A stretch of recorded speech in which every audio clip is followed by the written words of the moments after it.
morning and welcome back to No Interruptions. I'm Kate and today we're talking about all the new bills associated with the Roe v. Wade decision, where you can find them, where you can search them, and what states they're coming from.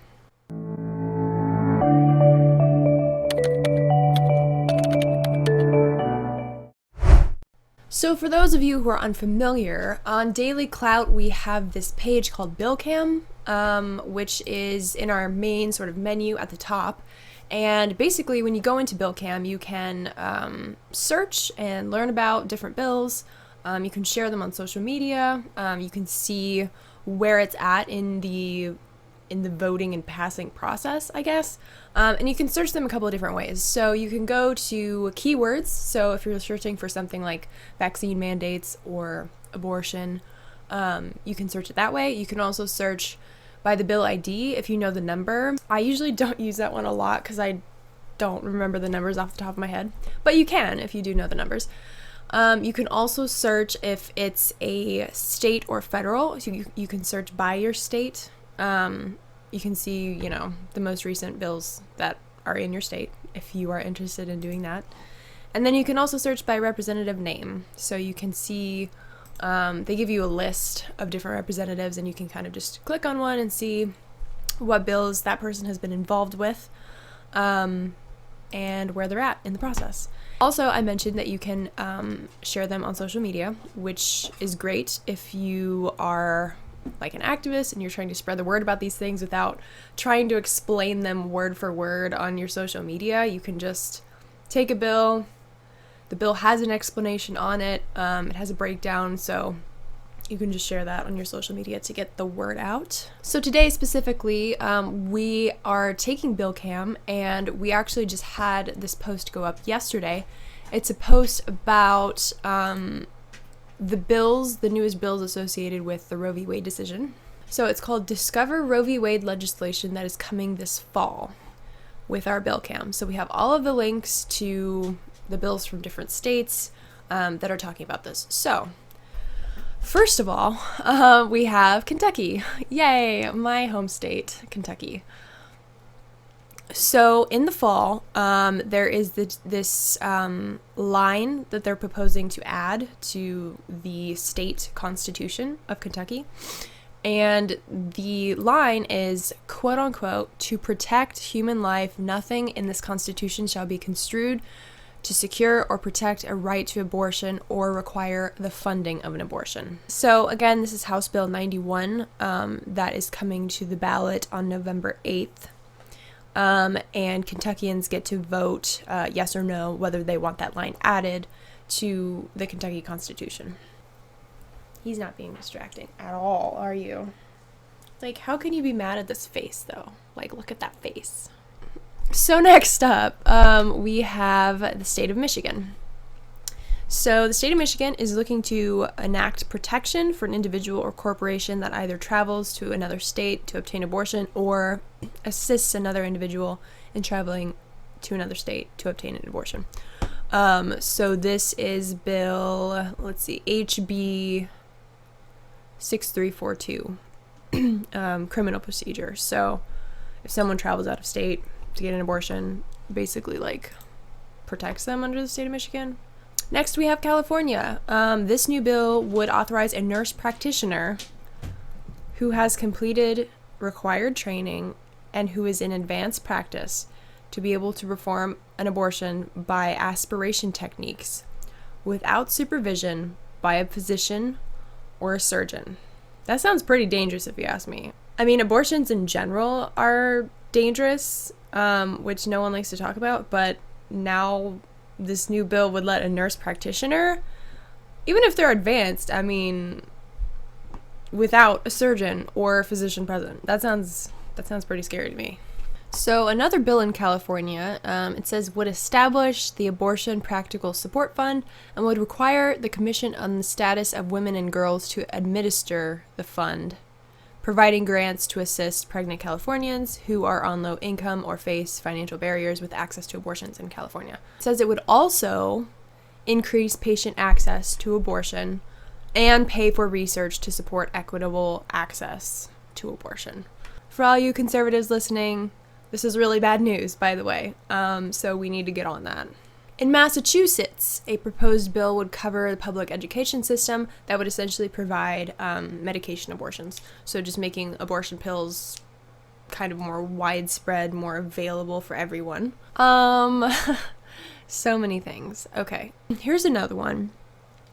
In federal proposals, Defunding Abortion Transportation Act would prohibit federal financial participation under Medicaid for non-emergency transportation provided to access abortion treatments for which federal financial participation is prohibited.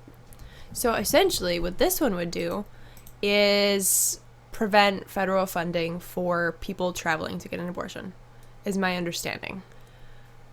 And that's great. I'm pretty sure that's the only one that's like decent on here. Let's just examine for a minute these states that are passing bills that are essentially making funding more available for people who want to travel to get an abortion. So for instance, now you're hearing about all these corporations and businesses that are, once the Roe v. Wade decision was overturned federally, all these businesses started coming out and saying, you know, we're going to support women. We're going to, you know, we'll pay for you to go get an abortion somewhere where it's available. You know, we'll pay for your travel. We'll pay for the procedure itself. And I was thinking the other day, I was like, why would they do that? I mean, I know everyone's trying to be supportive of women because they think that being supportive of abortion and being supportive of women is the same thing, which on its own doesn't really make a lot of sense because 50% of the population is women, therefore 50% of the people aborted are girls, but that is a subject for another time. The point is that these businesses are trying to appear supportive of women, supportive of reproductive rights, whatever euphemism you want to use for it. And they jump, right? They jump to volunteer their funding for a woman to go get an abortion, right? So where are all these businesses when women actually give birth? How long is maternity leave? Are they happy to pay for it? Because most of the ones I've heard of aren't. So while on the surface they're supportive of women, in reality they just don't want to pay for maternity leave, paternity leave, childcare. It's cheaper for them to pay for a woman to have an abortion so that she can work longer for them, so that she's not tempted to leave work altogether. I'm not saying that all women want to be stay-at-home moms, but I think that if women had the financial means, and they could, a lot more of them would. So of course they're in support of women having abortions. Of course they volunteer their funds to pay for travel expenses, to pay for the medical procedure. It's not because they care about women, it's because it's cheaper. Finally, the last bill that we have on here is, this is federal as well, by the way. It covers federal property and prohibits the government from promoting, supporting, or contracting with abortion entities, or otherwise expanding access to abortions on federal lands or in federal facilities. Thank you. Federally, we're on the right track. Now we just need to work state by state and do our pro-life work and educate people about this stuff. Speaking of which, I've been waiting to do this video for a while. I think that there's a lot to cover, but essentially what I'm going to do is I'm going to break down the most common liberal arguments for abortion from conception to birth, anywhere in between. We're going to dive into those arguments in the coming videos, and I'm very excited about it. Essentially, my plan right now is to combine them into one video. However, I kind of know how I get when I'm filming, and I kind of like to delve into things, and so it's very possible that I'll have to break it up into parts. I'm not sure yet, but keep an eye out for that because it's coming soon. So this has just been kind of a breakdown of BillCam and how you can use the different search capabilities. It's free, so you have no excuse. You can search any way you like, so it's very accessible for whatever issue that you're interested in. Thanks for watching. Be sure to like and subscribe, hit the notification bell so that you never miss a new video. As I said, there's some exciting stuff to come, so you don't want to miss those when they come out. Kiwi says bye! It's been a blast. I'll see you guys next time. It's Naomi Wolf of Daily Clout, and I am asking you to please, if you like the video you just saw, support us, become a member, donate. You can send checks to P.O. Box 24, Millerton, New York, 12546, or go to Daily Clout, DAILYCLOUT, become a member or donate. Thank you so much for your support.